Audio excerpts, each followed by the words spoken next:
The Fatal Gift.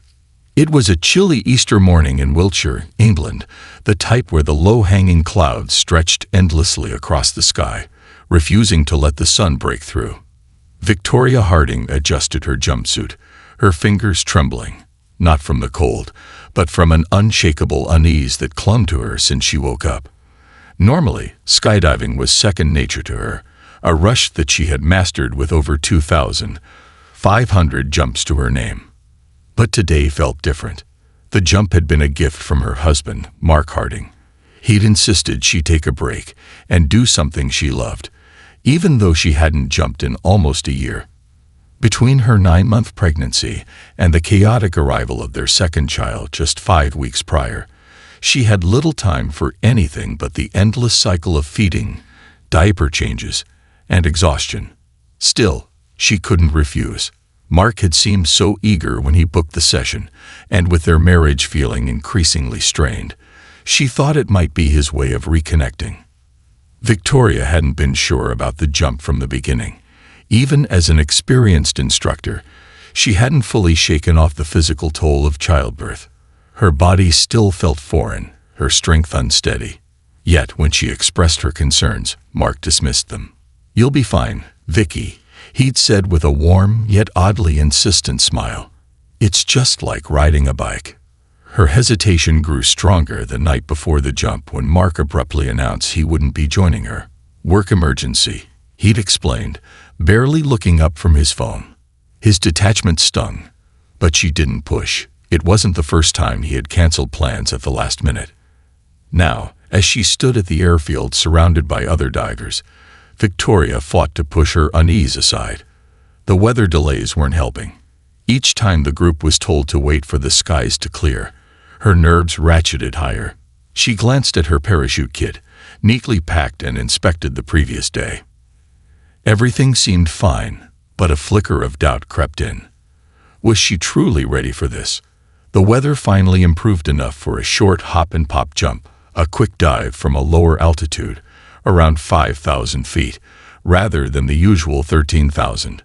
Victoria tightened her harness, mentally running through her checklist. Despite her reservations, she found comfort in the familiarity of the routine. This was her world, after all. She could do this in her sleep.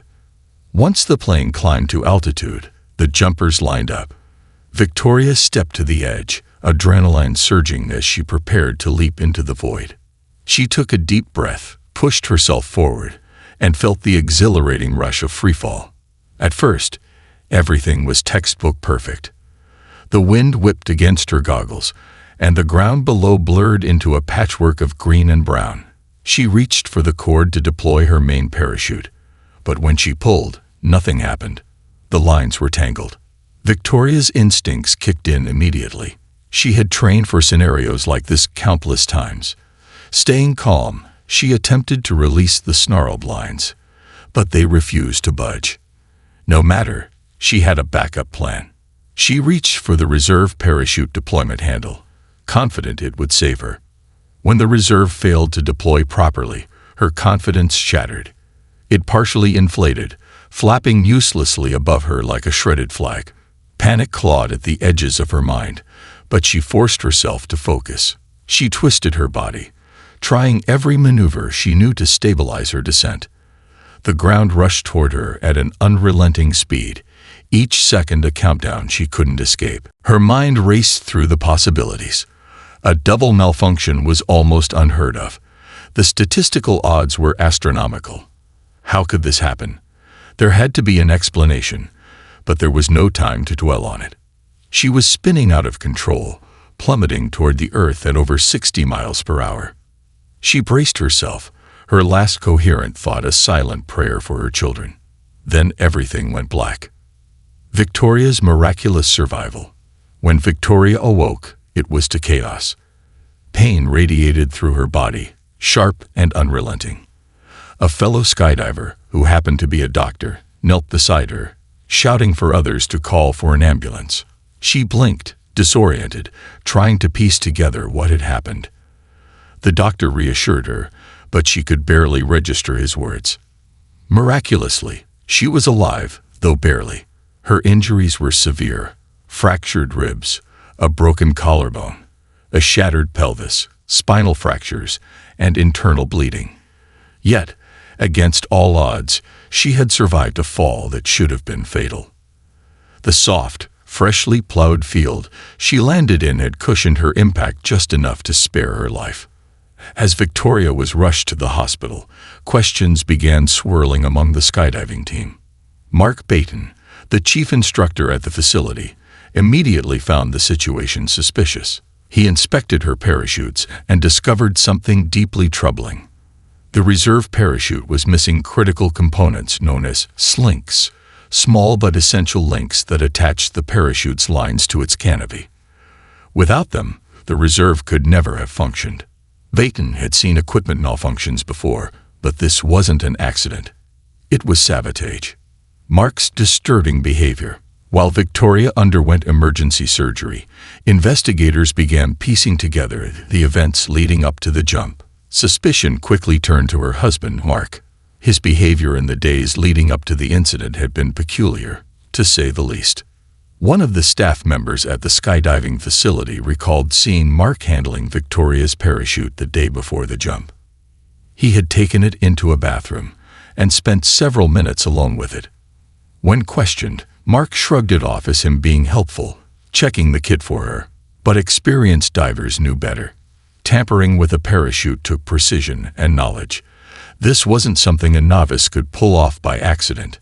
As police dug deeper, they uncovered more red flags. Mark's financial records revealed mounting debt, credit cards maxed out, payday loans overdue, and a life insurance policy on Victoria that had been updated just weeks prior. Then there were the text messages. Mark had been exchanging flirty, suggestive messages with another woman, hinting at a future free of responsibilities. Despite all this, Victoria couldn't believe her husband could harm her. Even as investigators presented her with evidence, she defended him. He wouldn't, she insisted.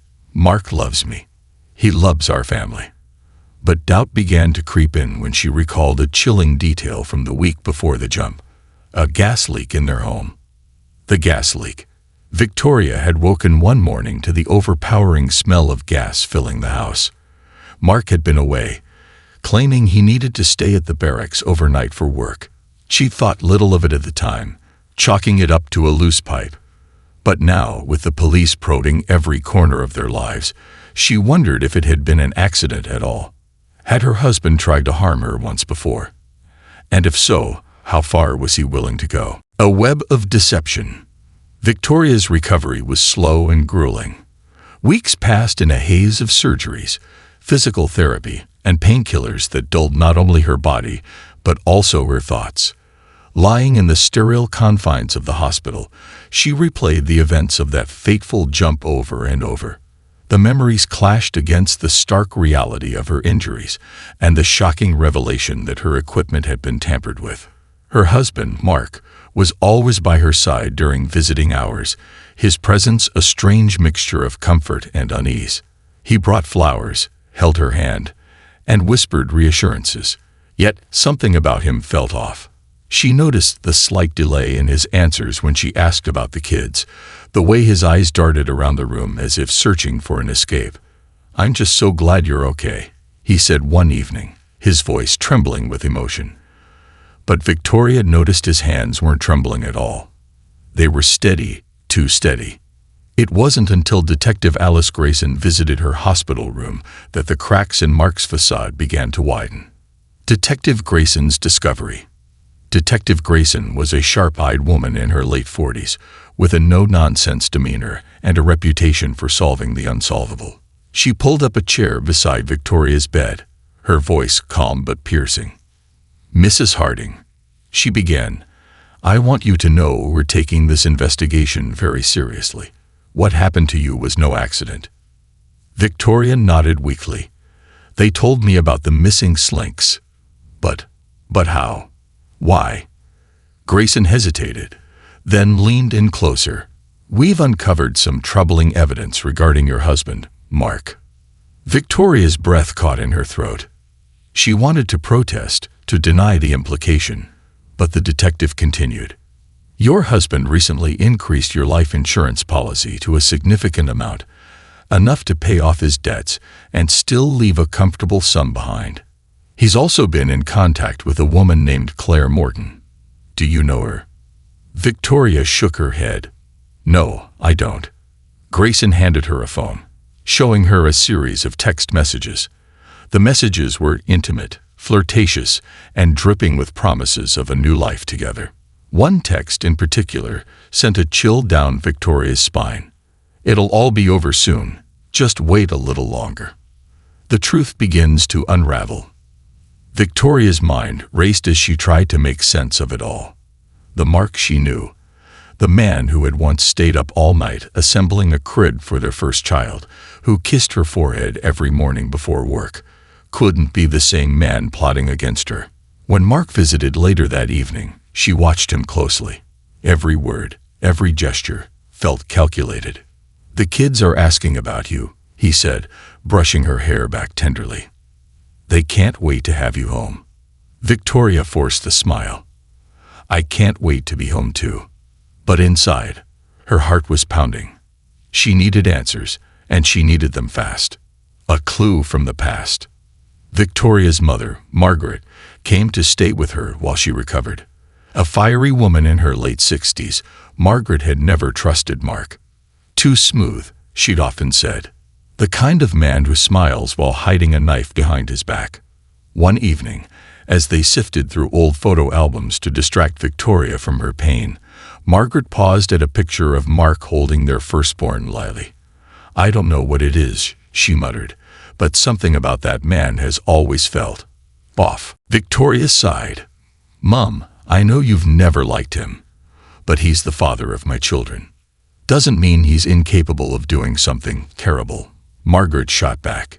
"You need to be careful, love." Her words lingered in Victoria's mind long after Margaret went to bed. That night, unable to sleep, she began scrolling through Mark's social media. It was a harmless act of curiosity, until she stumbled across a private album he had forgotten to hide. The album was filled with photos of a life she didn't recognize.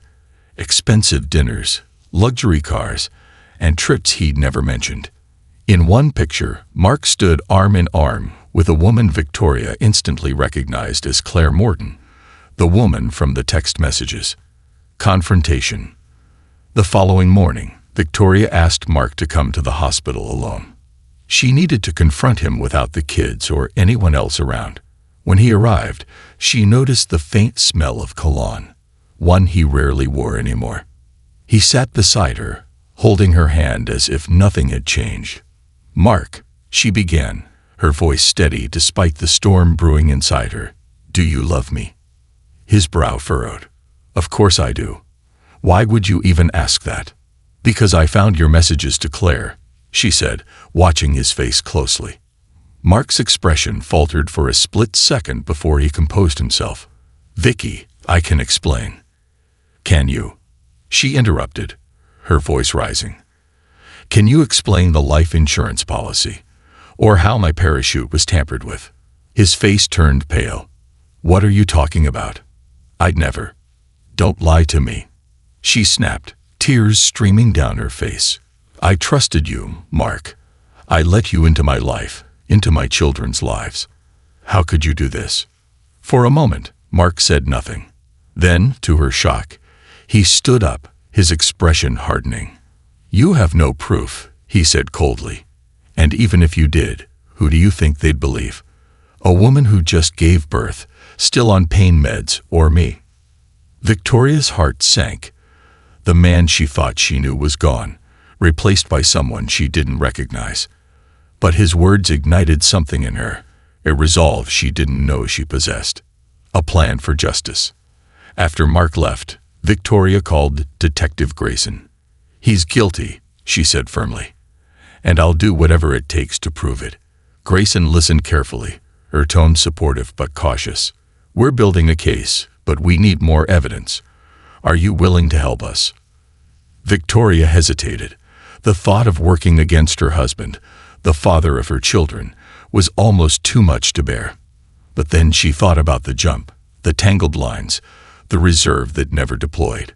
She thought about Lily and their newborn son, Sam. If she didn't act, what kind of future would they have? "I'll do it," she said, her voice resolute.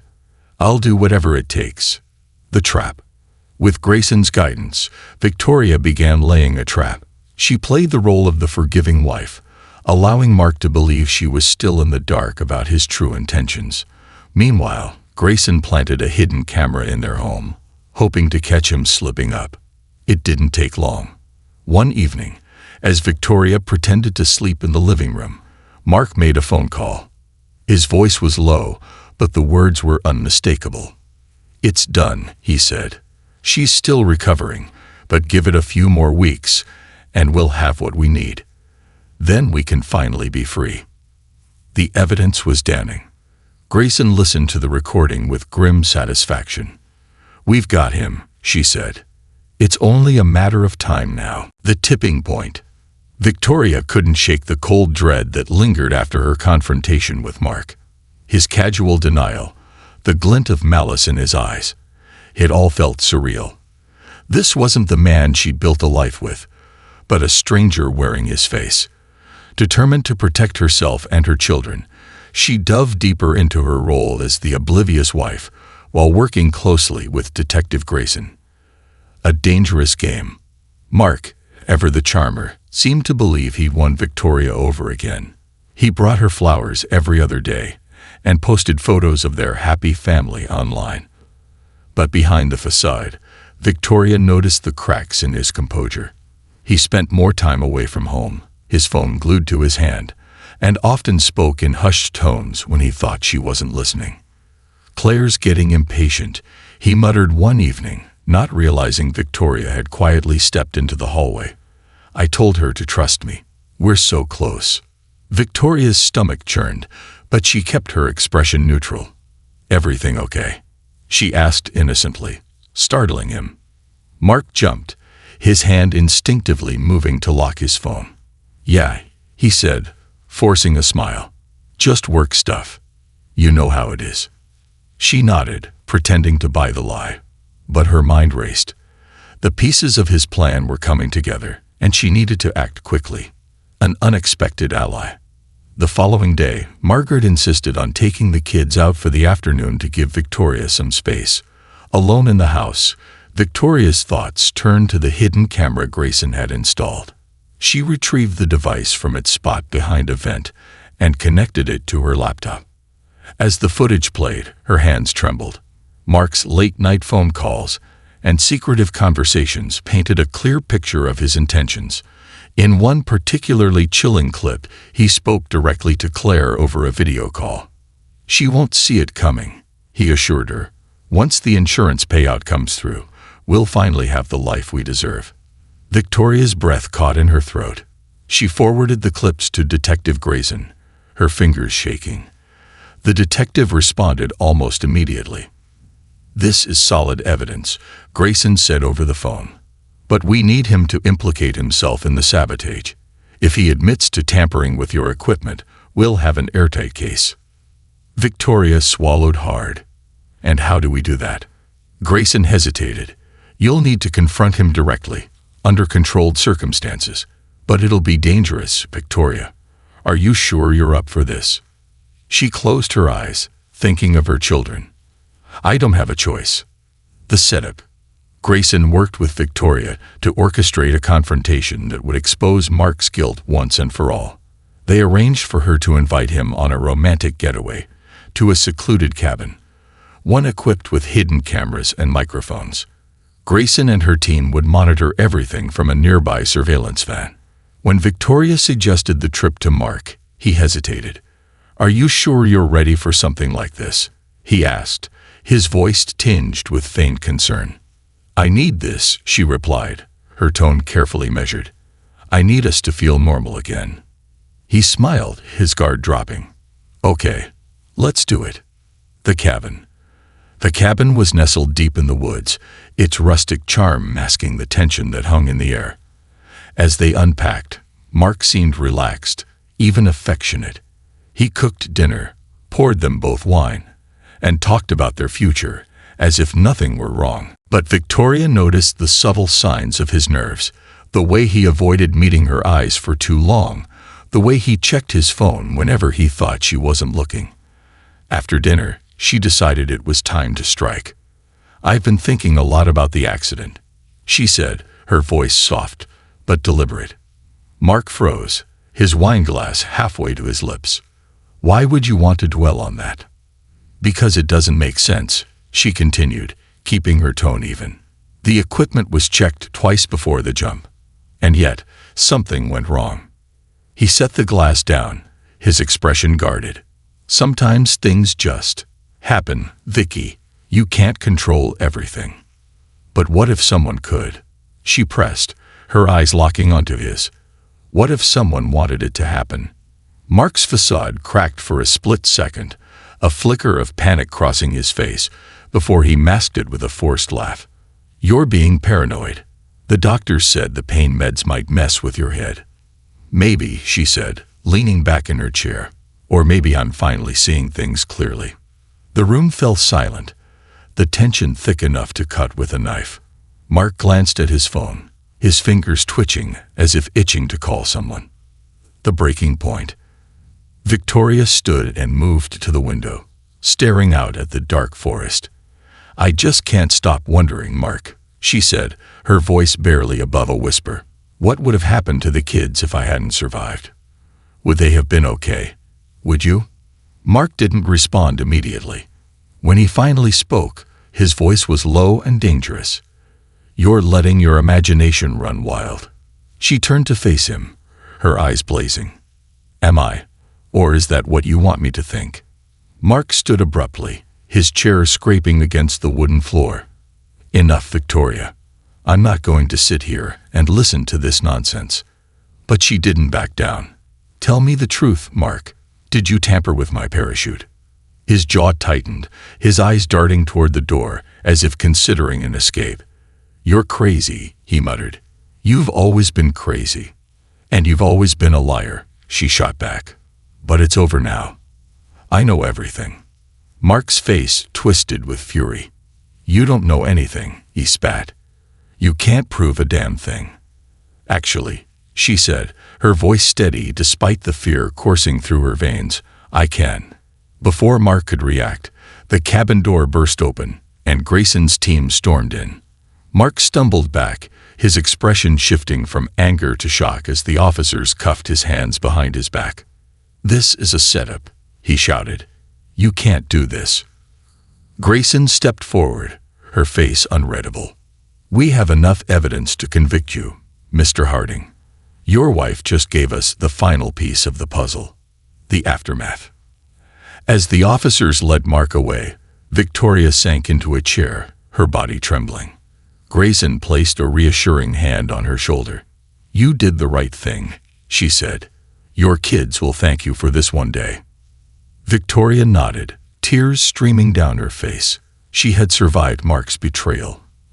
But the scars, both physical and emotional, would take time to heal. Still, she knew she was stronger than he had ever given her credit for. She had fought back, not just for herself, but for her children. And she had won. Picking up the pieces. The days after Mark's arrest were a blur for Victoria. Reporters camped outside her home, eager for a story, while friends and neighbors bombarded her with questions and unsolicited advice. Though she appreciated their concern, all she truly wanted was peace for herself and her children. The house felt emptier without Mark, but the absence of his looming presence brought a strange, tentative sense of relief. Facing the fallout, Margaret stepped in as an unwavering pillar of support, managing the children and fielding calls from prying relatives. "You focus on healing," she told Victoria firmly. "Let me handle the rest." But Victoria couldn't avoid everything. Mark's arrest had sparked a legal whirlwind. Though his lawyer argued that the evidence was circumstantial, Grayson assured Victoria that the case against him was strong. "You won't have to testify in court," the detective explained during a late-night call. "We have enough with the recordings and other evidence." Victoria sighed with relief. The thought of standing before a jury, recounting her pain and betrayal, was too much to bear. Still, she struggled with an overwhelming sense of guilt. How had she missed the signs? How had she fallen for his lies? Margaret sensed her daughter's turmoil. One evening, as they sat in the living room after the kids had gone to bed, she placed a gentle hand on Victoria's. "You can't blame yourself for what he did," she said. "A person like Mark doesn't show their true colors until it's too late." Victoria nodded, though her heart remained heavy. I keep wondering if I could have stopped this sooner." "You did what you could when it mattered most," Margaret replied. "You saved your life. And theirs." She gestured toward the staircase, where the soft sounds of the children's laughter drifted down. "That's what counts." Rebuilding trust. As weeks turned into months, Victoria focused on creating a sense of normalcy for her family. She enrolled the kids in therapy, hoping to shield them from the psychological fallout of their father's betrayal. Though they were young, they understood more than she realized. "Is Daddy a bad man?" her oldest, Emma, asked one afternoon as they painted together. Victoria hesitated, choosing her words carefully. "Daddy made some very bad choices," she said finally. "But that doesn't mean he didn't love you." Emma frowned. "If he loved us, why did he hurt you?" The question cut deep, but Victoria held her composure. "Sometimes people let their anger or selfishness take over," she explained. "It's not your fault, and it's not something we can control. But we're safe now, and that's what matters." Emma nodded, her small face thoughtful. "I don't want to see him anymore." Victoria pulled her daughter into a hug, tears prickling at her eyes. "You don't have to," she promised. "You're in control of what you want." Discovering hidden strength. In Mark's absence, Victoria rediscovered parts of herself she had buried long ago. She returned to her passion for photography, capturing candid moments of her children, the changing seasons, and the quiet resilience she found in her day-to-day life. Margaret encouraged her to share her work online. "You've got an eye for beauty," she said. "Let the world see it." Though hesitant at first, Victoria created a portfolio website and began posting her photos on social media. To her surprise, her work resonated with others. Comments poured in from strangers who found comfort in her images of hope and renewal. One message stood out. It was from a woman named Elise, who had survived a similarly abusive marriage. "Your photos remind me that healing is possible," she wrote. "Thank you for sharing your light." Victoria was stunned. She had spent so long feeling powerless, but here was proof that her journey could inspire others. Slowly, she began to see her ordeal not just as a story of survival, but as a testament to the strength she had always possessed. Mark's final gambit. Just as Victoria began to feel a sense of closure, she received an unexpected call from Grayson. "Mark's lawyer is pushing for a plea deal," the detective said. "He's willing to admit guilt in exchange for a reduced sentence." Victoria's stomach churned. The thought of Mark walking away with anything less than the full weight of the law felt like an insult. "What kind of sentence are we talking about?" she asked. 10 years, with the possibility of parole after 5, Grayson replied. "It's not ideal, but it spares you and the kids from a drawn-out trial." Victoria wrestled with the decision. On one hand, the deal would mean an end to the media circus and a quicker resolution. On the other, it felt like letting Mark off the hook for the pain he had caused. That night, she sat with Margaret to discuss the options. "Do what feels right for you," her mother advised. "But remember, justice isn't just about punishment. It's about protecting your family and moving forward, confronting the past." The next morning, Victoria called Grayson. "Tell them I'll accept the deal," she said, her voice steady. "But I want to speak to Mark first." Grayson arranged for a meeting at the courthouse. As Victoria entered the sterile room, her heart pounded in her chest. Mark sat on the other side of the table, his once polished demeanor replaced by a haggard, defeated appearance. "You wanted to see me?" he asked, his tone smug despite his circumstances. Victoria met his gaze, unflinching. "I wanted to see the man who thought he could destroy me," she said. You failed, Mark. You didn't break me. You didn't win. He smirked, but it lacked the confidence it once held. You think you're so strong now. This doesn't change anything. It changes everything, she replied. Because I'm free. And you. You'll spend the next decade paying for what you did. Mark's expression faltered, and for the first time, Victoria saw fear in his eyes. She stood, her resolve unshaken. Goodbye, Mark. A new chapter. Months later, Victoria stood in a gallery, surrounded by her photographs. Her exhibit, titled Resilience, had drawn a large crowd. People marveled at her work, praising its emotional depth and raw beauty. Ellis approached her, tears in her eyes. Your story gave me the courage to leave my own nightmare, she said. Thank you. Victoria smiled, her heart full. For so long, she had been defined by her pain. But now, she was something more. A survivor, a creator, and a beacon of hope for others. As the night wore on, Margaret pulled her aside. I'm proud of you, she said, squeezing her daughter's hand. Victoria glanced around the room, her children laughing and playing nearby, and felt a deep sense of peace. I'm proud of me too, she said. And for the first time in years, she truly meant it. Redefining family. Victoria's newfound independence was a delicate balance. The trauma Mark had left behind lingered, and some days felt heavier than others. Therapy sessions became a cornerstone of her healing process, not just for herself but for Emma and little Nathan as well. While Nathan was too young to fully articulate his feelings, Emma began to open up in profound ways. A child's perspective. Mom, Emma asked one day during their therapy session, are we broken? The question caught Victoria off guard. She glanced at the therapist, who nodded gently, signaling her to take the lead. No, sweetheart, Victoria said, pulling her daughter close. We've been hurt, but we're not broken. We're like a vase that's been cracked. If we work hard and put ourselves back together, we can be even stronger than before. Emma thought for a moment, her small fingers tracing patterns on her jeans. Like a vase with glue. Victoria smiled.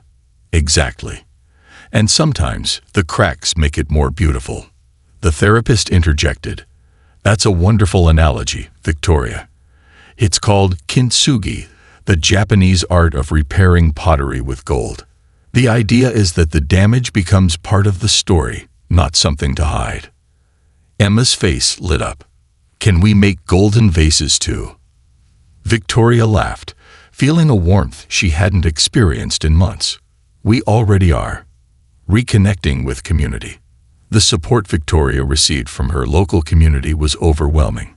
Neighbors who had once been casual acquaintances rallied around her. The local women's shelter invited her to share her story at a fundraiser, and though she was nervous, she agreed. Standing before the crowd, Victoria took a deep breath.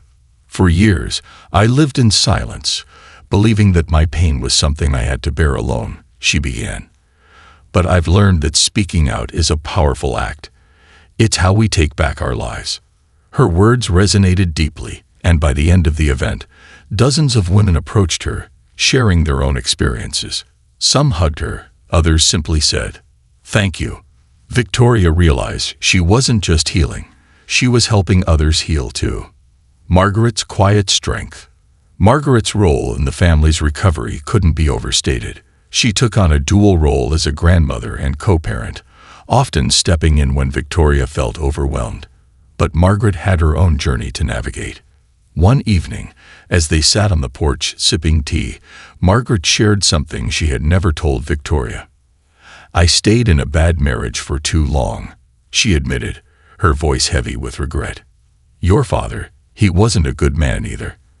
I thought staying was the right thing for you and your brother. But looking back, I see how much it cost me. Victoria stared at her mother in shock. Why didn't you ever tell me? Margaret sighed. I didn't want you to carry my burdens, but seeing what you've been through, I wish I had. Maybe it would have made you feel less alone. Tears welled in Victoria's eyes. You've always been my rock, Mom. Knowing you went through something similar, it makes me even more grateful for you." They sat in silence for a while, the cool night air wrapping around them like a comforting blanket. It was a moment of unspoken understanding, a bridge between generations of resilience. New beginnings. Victoria's photography career began to flourish in ways she never imagined.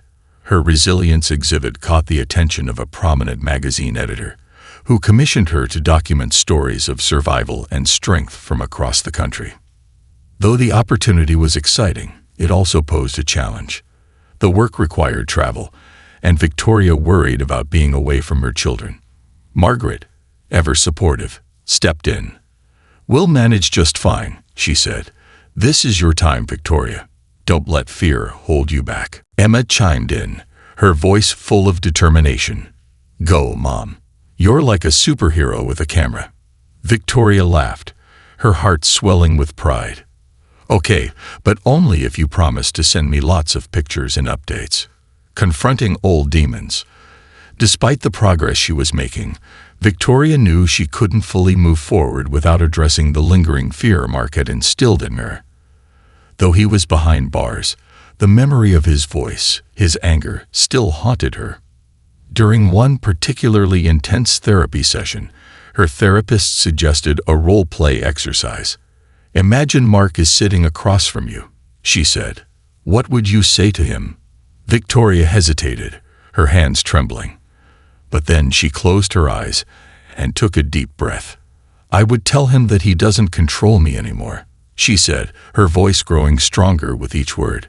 "I would tell him that I'm not afraid of him, that I found a strength he could never take away." When she opened her eyes, the therapist smiled. That's the voice of someone who's reclaiming their power, building a brighter future. Victoria's work took her to places she had never dreamed of visiting. She photographed women rebuilding their lives after escaping domestic violence, veterans overcoming PTSD, and families finding joy after unimaginable loss. Each story she captured was a reminder of humanity's incredible capacity for resilience. Back at home, Emma and Nathan thrived under Margaret's care.